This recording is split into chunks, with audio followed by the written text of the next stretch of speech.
Bismillahirrahmanirrahim. Assalamualaikum warahmatullahi wabarakatuh. Rabbi shrah li sadri wa yassir li amri wahlul 'uqdatam min lisani yafqahu qawli amma ba'du.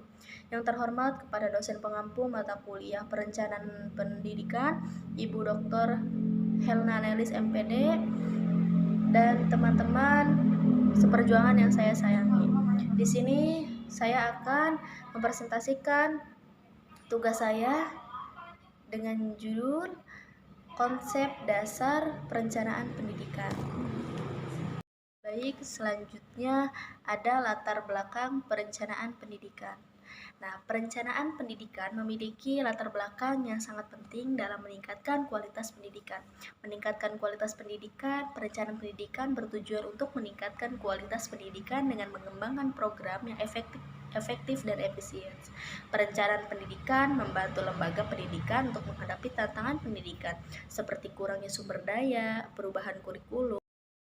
Ada definisi perencanaan pendidikan. Perencanaan pendidikan adalah sebuah proses yang sistematis dan terstruktur untuk merumuskan tujuan, merancang strategi, mengorganisasi sumber daya, serta mengimplementasikan dan mengevaluasi sebagai kegiatan pendidikan agar tercapai perubahan atau tujuan yang telah ditetapkan.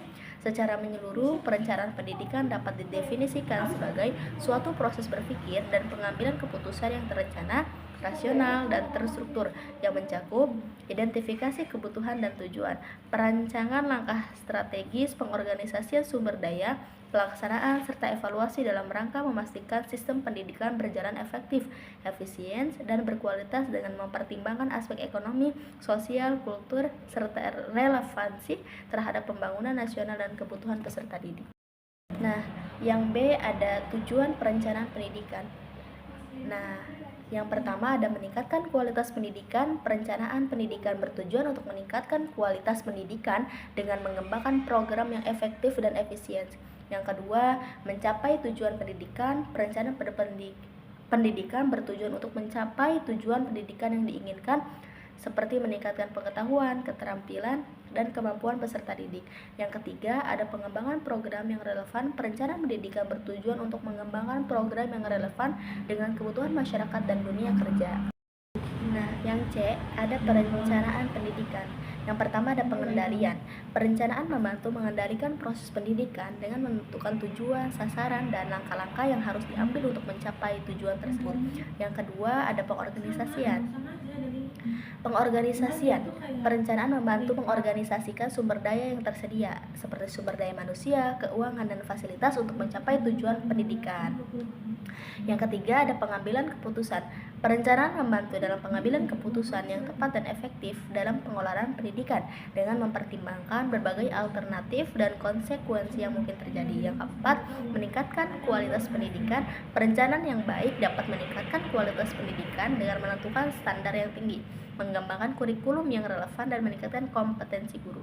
Yang kelima, memanfaatkan sumber daya. Perencanaan membantu memaksimalkan pemanfaatan sumber daya yang tersedia sehingga dapat meningkatkan efisiensi dan aktivitas. Nah, selanjutnya ada prinsip-prinsip perencanaan pendidikan. Yang pertama ada efektivitas. Perencanaan pendidikan harus dirancang untuk mencapai tujuan yang diinginkan dengan hasil yang maksimal. Efektivitas perencanaan pendidikan dapat diukur dengan sejauh mana tujuan pendidikan dapat dicapai. Yang kedua, efisiensi. Perencanaan pendidikan harus dirancang untuk meminimalkan biaya dan sumber daya yang digunakan sambil tetap mencapai tujuan yang diinginkan. Nah, yang ketiga ada partisipasi. Perencanaan pendidikan harus melibatkan partisipasi aktif dari semua pihak yang terkait, termasuk peserta didik, guru, orang tua, dan masyarakat. Partisipasi ini dapat membantu memastikan bahwa perencanaan pendidikan relevan dengan kebutuhan dan aspirasi semua pihak. Nah, yang keempat, ada perencanaan pendidikan harus transparan dan terbuka, sehingga semua pihak yang terkait dapat memahami proses perencanaan dan hasilnya. Transparansi dapat membantu membangun kepercayaan dan akuntabilitas dalam perencanaan pendidikan. Yang kelima, keberlanjutan. Perencanaan pendidikan harus dirancang untuk berkelanjutan sehingga dapat terus berjalan dan berkembang dalam jangka panjang. Keberlanjutan perencanaan pendidikan dapat diukur dengan sejauh mana perencanaan tersebut dapat beradaptasi dengan perubahan kondisi dan kebutuhan. Yang keenam, itu ada fleksibilitas. Perencanaan pendidikan harus fleksibel dan dapat beradaptasi dengan perubahan kondisi dan kebutuhan. Fleksibilitas perencanaan pendidikan dapat membantu memastikan bahwa perencanaan tersebut tetap relevan dan efektif dalam menghadapi perubahan yang tidak terduga. Nah, yang ada ruang lingkup perencanaan pendidikan. Ruang lingkup perencanaan pendidikan mencakup perencanaan tingkat makro, nasional, dan regional yang berfokus pada kebijakan umum, serta perencanaan tingkat mikro, tingkat sekolah dan kelas yang meliputi kurikulum, pembelajaran, evaluasi, serta pengelolaan sumber daya dan personalia. Perencanaan ini juga dapat dikelompokkan berdasarkan subjek, kurikulum, pembelajaran, evaluasi, dan karakteristik peserta didik. Misalnya, peserta didik berkebutuhan khusus untuk memastikan tujuan pendidikan yang diinginkan tercapai secara optimal. Nah, yang terakhir ada kesimpulan.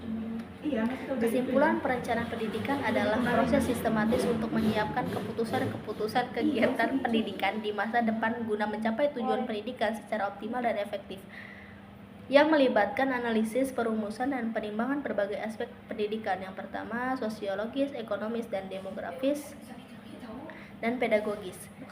Untuk memastikan keselarasan dengan pembangunan bangsa, perencanaan ini berperan penting dalam memberikan arah yang jelas, meningkatkan kualitas dan efisiensi pendidikan, serta mengintegrasikan seluruh elemen pendidikan dalam kerangka pembangunan nasional yang komprehensif dan integral.